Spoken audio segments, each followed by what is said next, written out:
नमस्कार। आज मैं अपने विद्यार्थियों से रीतिकालीन साहित्य की प्रमुख प्रवृत्तियों पर बात करूंगी। रीतिकालीन साहित्य सामंतीय वातावरण में रचा जा रहा था।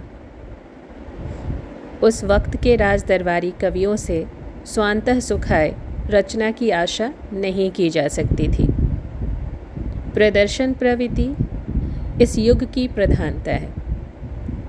इस युग के कवि भक्तिकालीन साहित्य लिखने वालों की तरह संतन को कहाँ सीकरी सो काम जैसी प्रवृत्ति नहीं रखते थे।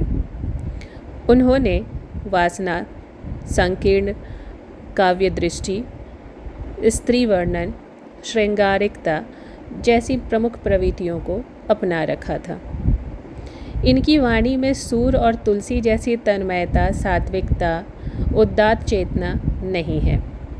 रीतिकालीन कवि सुंदरी और सुरा के इर्द गिर्द चक्कर लगा रहे थे। भाव सौंदर्य की अपेक्षा रूप सौंदर्य उन्हें अधिक आकर्षित कर रहा था। रीतिकालीन कवियों में प्रवृत्तियों की जो प्रधानता है, आज हम उन्हीं प्रवृत्तियों की बात करेंगे। सबसे पहले बात करते हैं श्रृंगारिकता की। श्रृंगारिकता की प्रवृत्ति रीतिकाल के कालखंड में सबसे ज़्यादा प्रचुर मात्रा में दृष्टिगत होती है। भक्ति काव्य परंपरा से आने वाले कवि या इस युग में काव्य रचना करने वाले कवि, ज़्यादा कवि श्रृंगारिक कवि थे। इस काल के जो कवि थे, उन्होंने भक्ति काव्य धारा को बिल्कुल दरकिनार कर रखा था और उन्होंने लौकिक प्रेम को अपना रखा था। अलौकिक प्रेम इन्होंने दूर दूर तक उसकी दर्शन नहीं किए थे। इनके काव्य में आप रति प्रेम भाव को प्रधान रूप से देखेंगे और इस कालखंड की प्रमुख प्रवृत्ति में श्रृंगारिकता को देखेंगे। श्रृंगार वर्णन रीतिकाल काव्यधारा का प्रमुख प्रतिपाद्य है। रीतिकालीन कवियों का जो प्रमुख वर्ण विषय है, नायिका भेद है, नक्षिक वर्णन है, अलंकार आदि का लक्षण प्रस्तुत करना है। इसके माध्यम से श्रृंगार का प्रतिपादन किया गया है। सांचा चाहे जैसा भी रहा हो, इसमें ढली श्रृंगार की प्रवृत्ति। इसकी अभिव्यक्ति में उन्होंने किसी प्रकार का संकोच नहीं किया। इसलिए उनकी श्रृंगारिकता में अप्राकृतिक गोपन तथा दमन से उत्पन्न ग्रंथियाँ नहीं हैं, न वासना के उन्नयन अथवा प्रेम को अतीन्द्रिय रूप देने का उचित अनुचित प्रयत्न है। जीवन की जो वृत्तियाँ उच्चतर अभिव्यक्ति से वंचित नहीं रही हो, परंतु श्रृंगारिक कुंठाओं से ये मुक्त थी। इस युग की श्रृंगारिकता में घुटन नहीं है, मानसिक छलना नहीं है। डॉक्टर नागेंद्र रीतिकालीन श्रृंगारिकता का यह निष्पक्ष विवेचन करते हैं। श्रृंगार रस को उन्होंने दो भागों में विभक्त करके संयोग और वियोग का वर्णन इस कालखंड को लेकर किया है। इस भाव को भाव अनुभाव के रूप में व्यक्त किया है और चमत्कार प्रिय रीतिकालीन कवि के चित्रण में जो विदग्धता है, उसे जब हम देखते हैं तो उसमें एक नवीन चातुर्य दिखता है। बिहारी का एक दोहा, इसका एक उदाहरण मैं प्रस्तुत कर रही हूँ। बिहारी जी का यह दोहा है, बतरस लालच लाल की मुरली धरी लुकाए, सौह करे भौहन हंसे दैन कहे नटी जाए।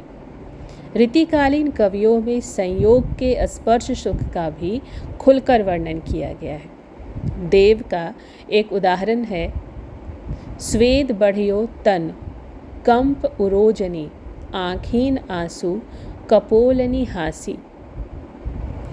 इस कालखंड के कवियों ने संयोग में सूरत वर्णन के अवसर को भी हाथ से जाने नहीं दिया है।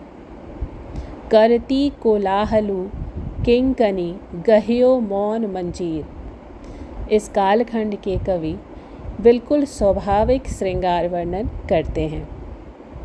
उन्होंने रति के घिनौने चित्र तक उतार दिए हैं। संयोग के प्रसंग में हास परिहास का विशेष स्थान होता है। इसमें प्रेम की निविड़ता और गहनता होती है। तो बिहारी का एक उदाहरण प्रस्तुत है। गोरसु चाहत फिरह हो, गौरस चाहत नाही। यहाँ नायिका ने नायक पर एक व्यंग्य छोड़ा है। नक्शिक के चित्रण में अनेक सुंदर पंक्तियाँ हैं और उनमें पुनरुक्ति दोष भी है। रूप लोलुप रीति कवियों ने संयोग पक्ष में स्वयं पावस का उतना प्रभावोत्पादक वर्णन नहीं किया जितना इससे संबंध हिंडोला और तीज त्योहार का। पावस में जहाँ प्रेमी प्रेमिका का मिलन हुआ वहाँ कवि रम सा गया है।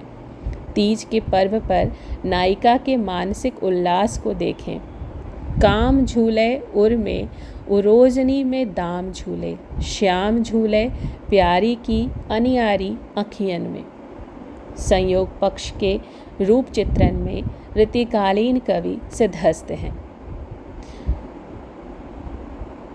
जहाँ तक रूप अर्थात विषयगत सौंदर्य का संबंध था वहाँ इन कवियों की पहुँच गहरी थी।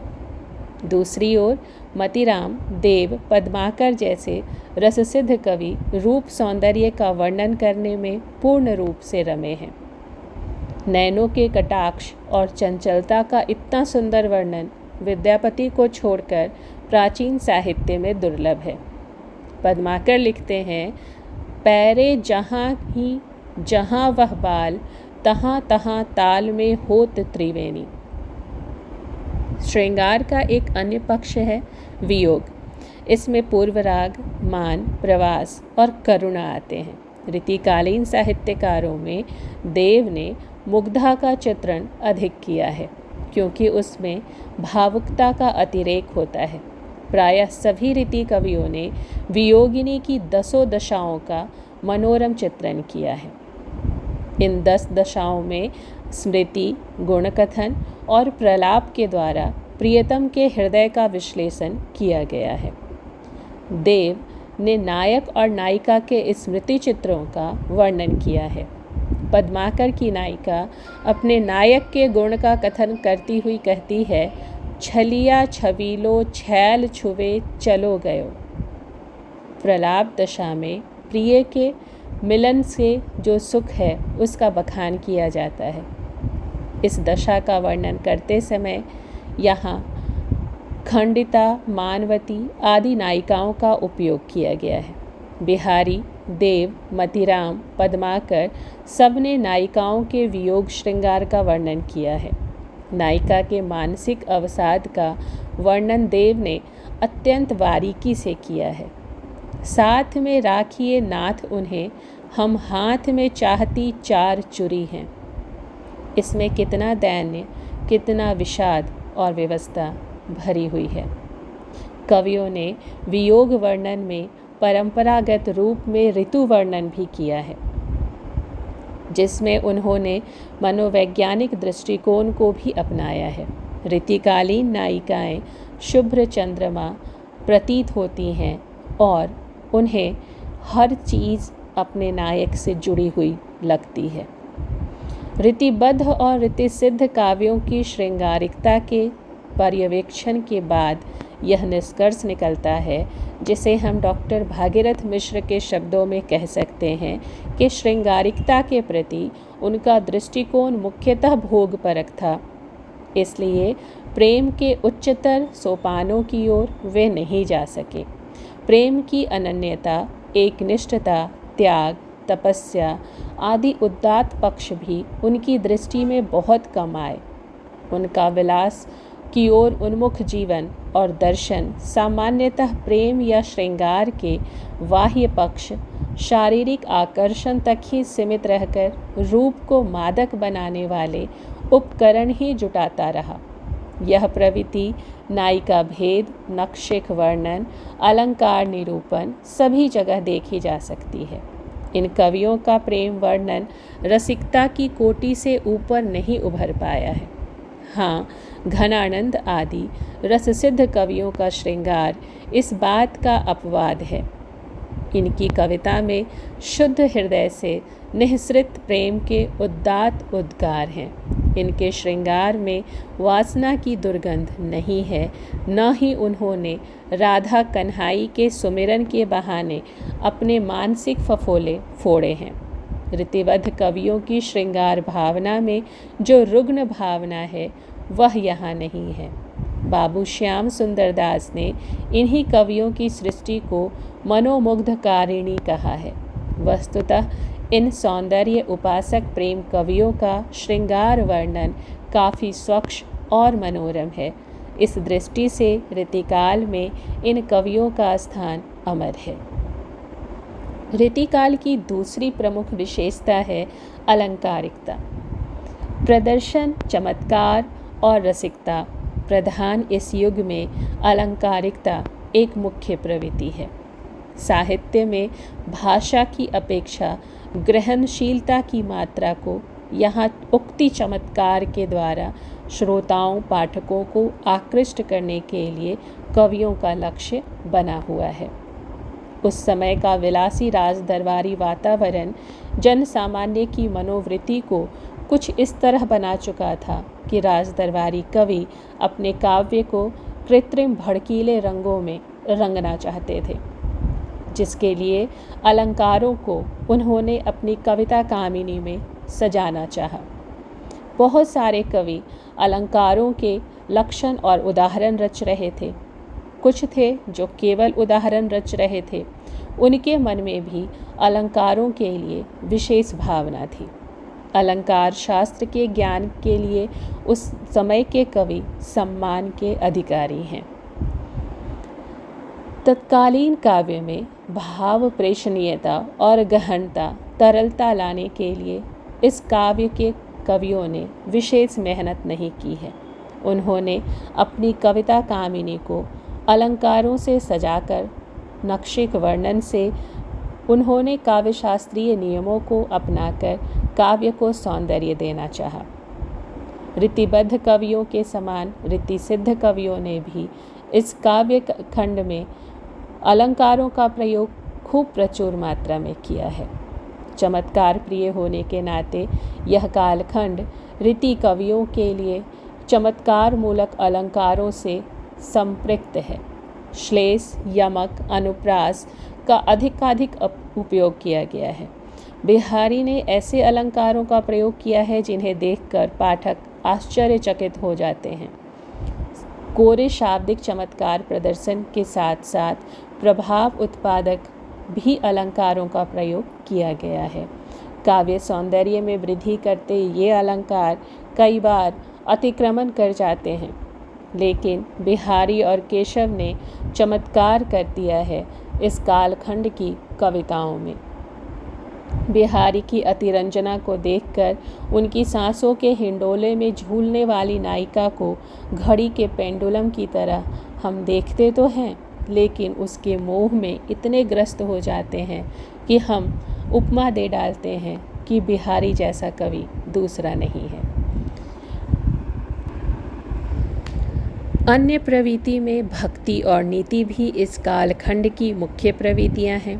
ऋति काव्य में भक्ति और नीति संबंधी सूक्तियाँ कई जगह बिखरी हुई मिल जाती हैं।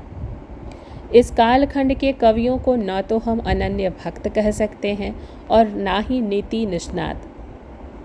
भक्ति के बारे में यहाँ के कवि कहते हैं, रीझ है सुकवि जो तो जानो कविताई, न तो राधिका सुमिरन को बहानो है। राधा कृष्ण के नाम उल्लेख मात्र से ऋति कवि को भक्त परंपरा में बिठाना एक भ्रम ही है। ऋतिकालीन कवि का मुख्य प्रयोजन था किसी न किसी प्रकार से आश्रयदाता को रिझाना। उनके रीझने पर ही कवि अपनी रचना को सफल मानते हैं।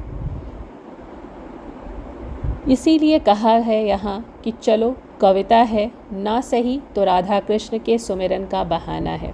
उनकी रचनाओं में राधा कृष्ण संबंधी भक्तिपरक उद्गार स्वीकार्य इसलिए हैं कि उनसे राजा प्रसन्न हो सके।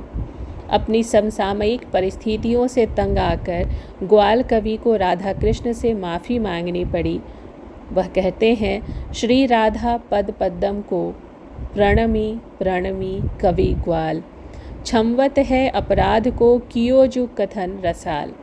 नीति और भक्ति संबंधी उक्तियाँ शतक ग्रंथों में उपलब्ध हो जाती हैं। रस ग्रंथों में भक्ति संबंधी उक्तियों की कमी नहीं है। रीतिकालीन भक्ति के संबंध में डॉक्टर नगेंद्र के विचार हैं कि यह भक्ति भी उनकी श्रृंगारिकता का अंग थी।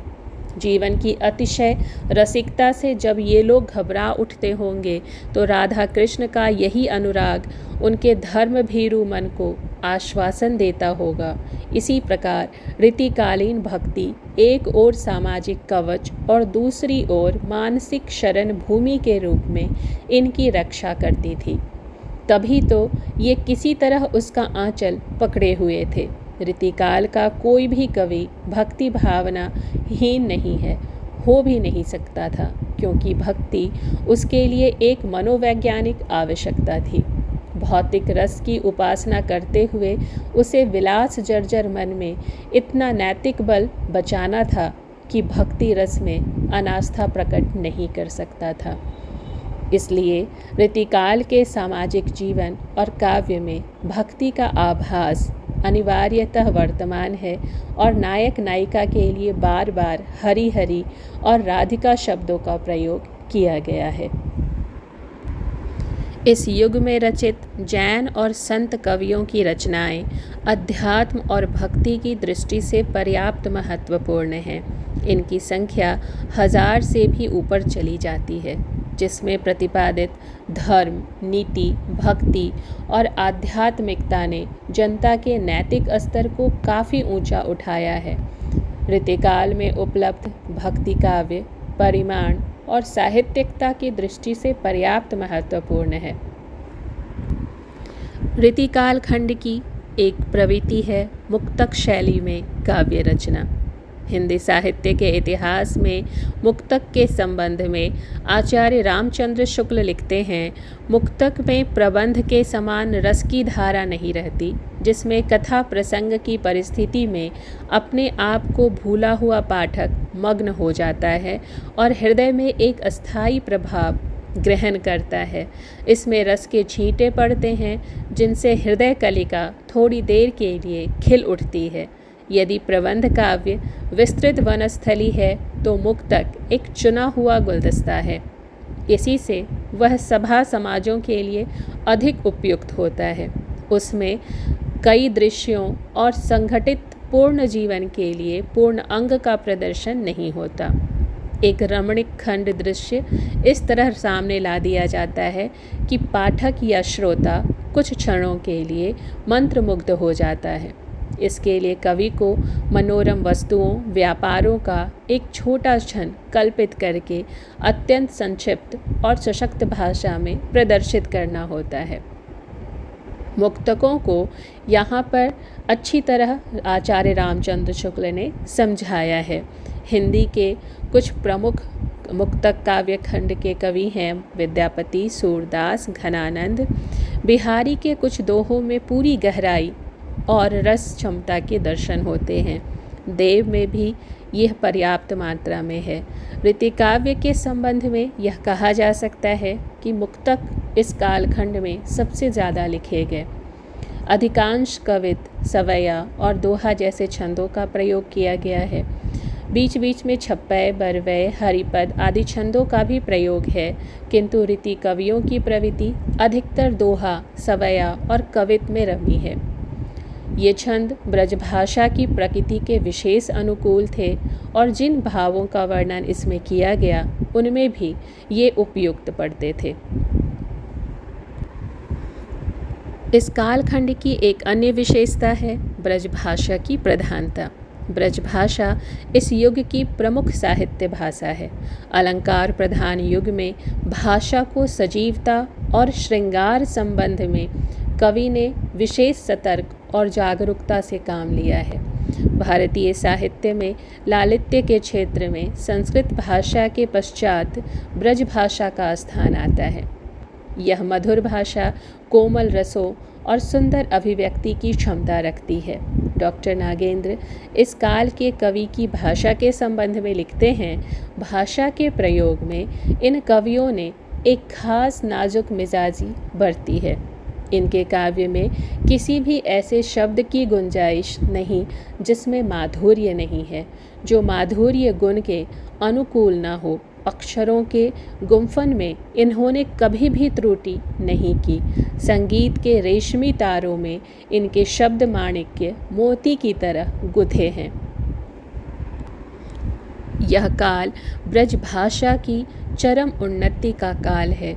इस समय ब्रज भाषा में विशेष निखार, माधुर्य और प्रांजलता का समावेश हुआ।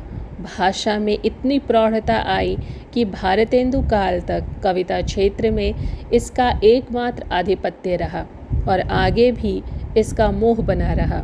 ब्रज भाषा के माधुर्य का परिणाम था कि हिंदी में मुसलमान कवियों ने भी इसी भाषा का प्रयोग किया और बंगाल के कुछ वैष्णव भक्त कवियों ने भी इसका प्रयोग किया। ब्रज भाषा की सीमा बढ़ गई। ब्रजमंडल में बोली जाने वाली भाषा ब्रज भाषा अपने क्षेत्र की सीमा को आगे ले गई। ब्रज भाषा मधुर रूप में कवियों की रचनाओं में मिलती है। रीतिकाल का एक प्रमुख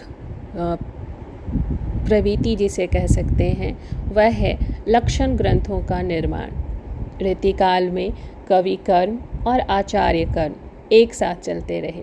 रीतिमुक्त कवियों को छोड़कर प्रायः इस काल के सभी कवियों ने लक्षण ग्रंथों का निर्माण किया है। रीतिबद्ध कवियों ने तो सीधे रूप में लक्षण और उदाहरण प्रस्तुत किए। रीति सिद्ध कवियों ने केवल उदाहरण लिखे। उन्होंने प्रत्यक्ष रूप से काव्यांग संबंधी कोई लक्षण नहीं लिखे, पर उनके सभी उदाहरणों की पृष्ठभूमि में रीतिशास्त्र काम कर रहा है। कार्य, कवि कर्म और आचार्य कर्म परस्पर विरोधी वस्तुएं हैं। कवि के लिए माता का सा भावप्रवण हृदय अपेक्षित होता है। आचार्य कर्म की सफलता के लिए प्रौढ़ मस्तिष्क और सर्वांग पूर्ण संतुलित विवेचन शक्ति की अपेक्षा होती है। रीति युगीन साहित्यकार भावुक हृदय वाले, कोमल हृदय वाले हैं। आचार्य कर्म को उन्होंने परंपरावश निभाया है।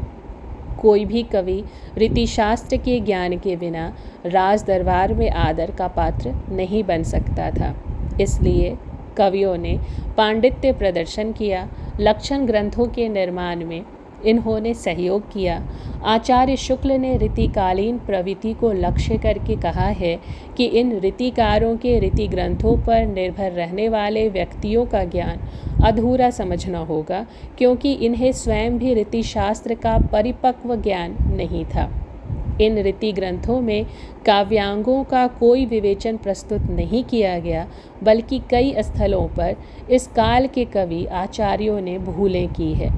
प्रौढ़ विवेचन तो दूर, कुछ तो संस्कृत के आधारभूत शास्त्रीय ग्रंथों का मात्र अनुवाद कर पाए हैं। प्रौढ़ विवेचन तभी संभव होता जब काव्य के विभिन्न संप्रदायों की उस क्षेत्र में स्थापना हो चुकी हो। हिंदी के रीति काव्यों के निर्माण के समय हिंदी में ऐसा नहीं हुआ था। दूसरे रीति युग के आचार्य ने या तो हास्योन्मुखी संस्कृत काल के उस समय के काव्य शास्त्रीय ग्रंथों का आश्रय लिया, जबकि काव्य के अंग और अंगों का भेद भी स्पष्ट नहीं हो पाया था। उन्होंने मम्मट या ध्वनिकार के ग्रंथों को अपने आश्रय रूप में ग्रहण नहीं किया। रसिक प्रधान युग के कवि की काव्य संबंधी प्रौढ़ ज्ञान के प्राप्त करने के लिए अभिरुचि उनमें नहीं थी। डॉक्टर भागीरथ मिश्र कहते हैं, वास्तविक तथ्य यह है कि इन हिंदी लक्षणकारों या रीति ग्रंथकारों के सामने कोई वास्तविक काव्य शास्त्रीय समस्या नहीं थी। उनका उद्देश्य विद्वानों के लिए काव्यशास्त्र के ग्रंथों का निर्माण नहीं था, बल्कि कवियों और साहित्य रसिकों को काव्यशास्त्र के विषय से परिचित कराना था। संस्कृत के आचार्यों की सी परिपाटी यहाँ नहीं बन पाई थी कि वे अपने पूर्ववर्ती आचार्यों के विचारों का खंडन या मंडन करके किसी सिद्धांत या काव्यादर्श को आगे बढ़ाते।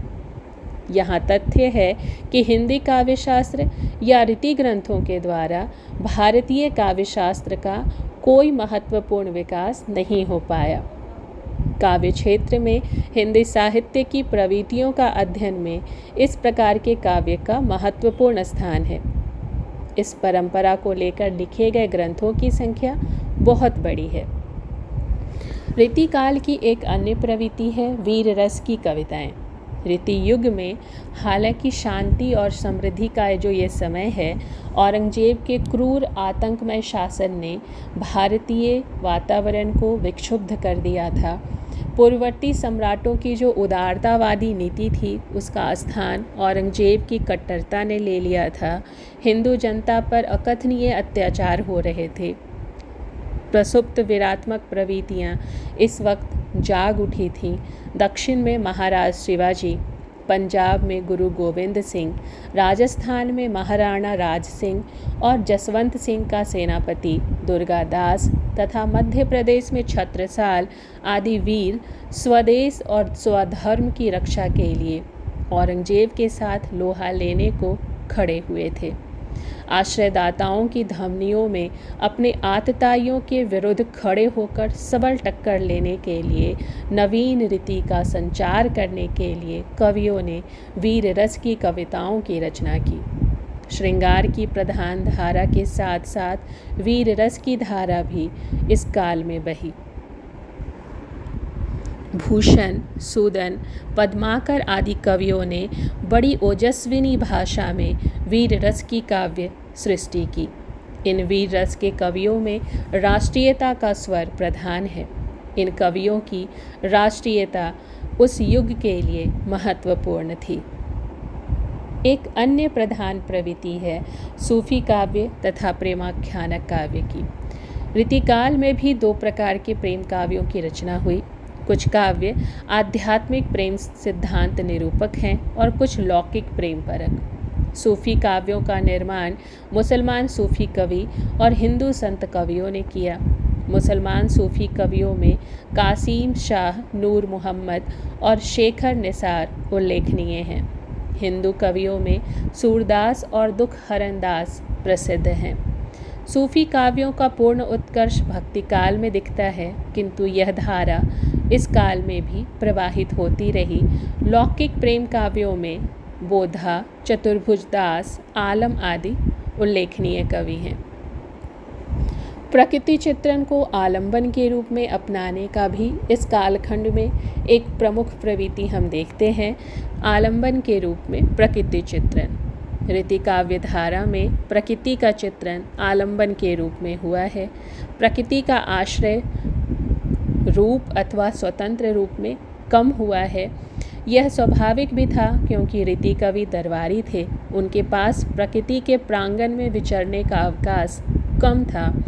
फिर भी प्रकृति का चित्रण परंपरा युक्त किया गया है। प्रकृति चित्रण में नायक और नायिका की मानसिक दशा के अनुकूल चित्रण उन्होंने किया है। संयोग में प्रकृति का उत्फुल्ल रूप है तो वियोग में विदग्ध रूप। प्रकृति चित्रण में षष्ठ ऋतु 12 मासे का प्रयोग किया गया है। संयोग पक्ष में पावस का उतना प्रभाव उत्पादक वर्णन नहीं है जितना इससे संबद्ध हिंडोले और तीज त्योहारों का है। रीति कवि की नायिका को वियोग में शुभ्र चंद्रमा कसाई की तरह दिखता है। पपीहे की पीपी प्राण लेने लगती है। चंदन और चांदनी आग बरसाते हैं। इन रीति कवियों में सेनापति को प्रकृति चित्रण में काफ़ी सफलता मिली है। वैसे रीतिकालीन कवि प्रकृति के प्रति तटस्थ थे। संस्कृति में प्रकृति की एक अदा पर इस कवि के रूप में निखरने लगते हैं। हालांकि हिंदी में रीतिकाल के प्रतिनिधि कवि बिहारी ने कई दोहों में प्रकृति का वर्णन किया है। अगली प्रवृत्ति जिस पर हम बात करेंगे वह है अभिव्यंजना पद्धति। इस काल के साहित्यकारों ने अभिव्यंजना पद्धति या प्रणाली की वैयक्तिकता को अपनाया है। कवि अनुभूतियों को मूर्त रूप देने के लिए विशिष्ट शब्द, मुहावरे, विशेषण, लोकोक्तियों का चयन करते हैं और अपनी वैयक्तिक अभिरुचियों के अनुसार उन्हें दर्शाते हैं। रीति काव्य की शैलीगत विशेषता के हम लोग देखते हैं कि इस विशेषण के अनुसार विशेषणों का, मुहावरों का, लोकोक्तियों का इस कालखंड के कवियों ने प्रयोग किया है। मानव जीवन के समान शब्दों का जीवन भी कई विलक्षणताओं से पूर्ण होता है। कुछ शब्द किसी विशिष्ट युग में नवीन अर्थ प्राप्त करते हैं। भक्ति काल में राधा और कृष्ण शब्दों में जो सात्विकता थी, रीतिकाल में उसका परिहार हो गया।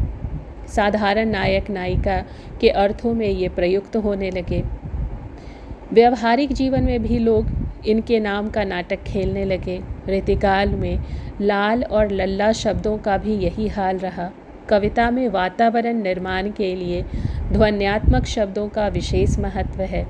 इस अभिप्राय की पूर्ति के लिए रीति कवियों ने कई शब्दों का प्रयोग किया है, जिसमें वर्णनात्मक, अनुकरणात्मक तथा लक्षणात्मक महत्वपूर्ण हैं।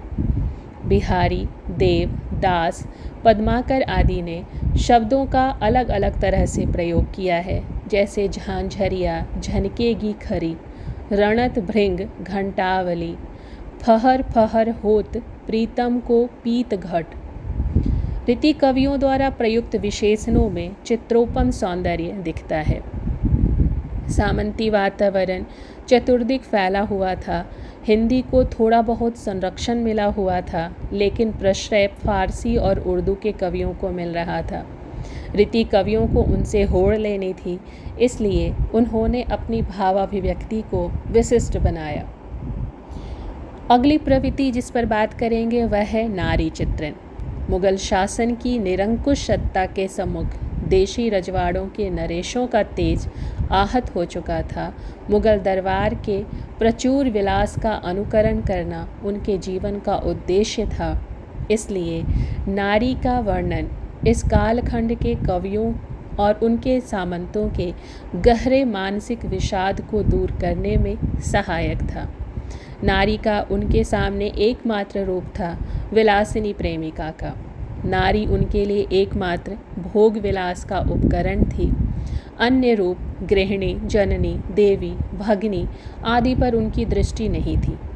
नारी शरीर के सौंदर्य सरोवर में ये गोते लगा रहे थे।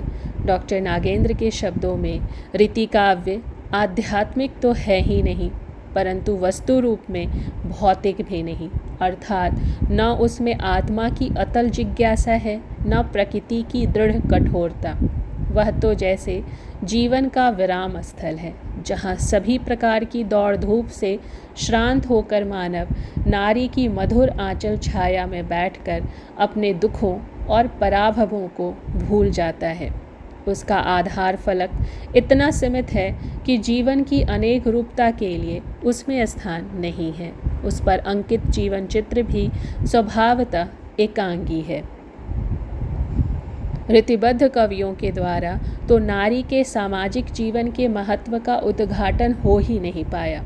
रीतिमुक्त कवियों में भी उसका यह महत्व व्यक्त नहीं हो पाया। सभी बंधी बंधाई लकीर पर नारी के अंग प्रत्यंग की शोभा, हाव भाव और विलास चेष्टाओं का वर्णन करते हैं। आचार्य हजारी प्रसाद द्विवेदी के शब्द विशिष्ट रूप से यहाँ दर्शनीय हैं कि वह कहते हैं, यहाँ नारी कोई व्यक्ति या समाज के संगठन की इकाई नहीं है, बल्कि सब प्रकार की विशेषताओं के बंधन से यथासंभव मुक्त विलास का एक उपकरण मात्र है। देव ने कहा, कौन गणे पूर्वन नगर कामिनी एकै रीति, देखत हरे विवेक को चित्त हरे करी प्रीति।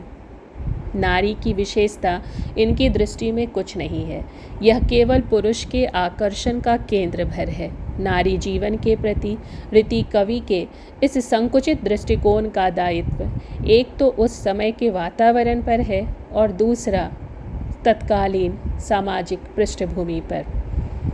काव्यशास्त्रीय ग्रंथों के प्रभाव पर नायिका भेद पर दृष्टिपात करते हैं तो रीति कवियों को सर्वत्र गहरी आसक्ति में पाते हैं। नायिका होने के लिए स्त्री का सुंदर होना पहली शर्त है। मानो रची छवि मूर्ति मोहिनी, श्रीधर ऐसी वखनत नायिका। अगली प्रवृत्ति है मनोवैज्ञानिक चित्रण। ऋतुकाल में स्त्री पुरुष के यौन संबंधों की महत्वपूर्ण चर्चा की गई है।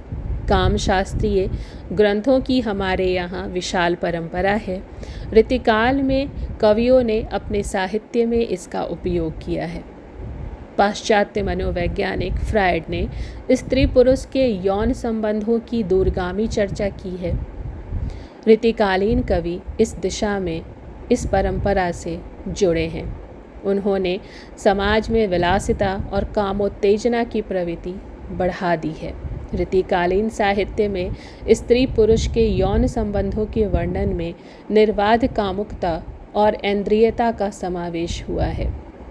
पद्माकर के शब्दों में निसी जागी लागी हिये प्रीति उमगत गात, उठी न सकत आलस वलित सहज सलोने गात। ऋतुकाल में नायिका के भेद के अंतर्गत पद्मिनी, चित्रनी आदि के भेद कवि के कामुक दृष्टिकोण का परिचायक हैं।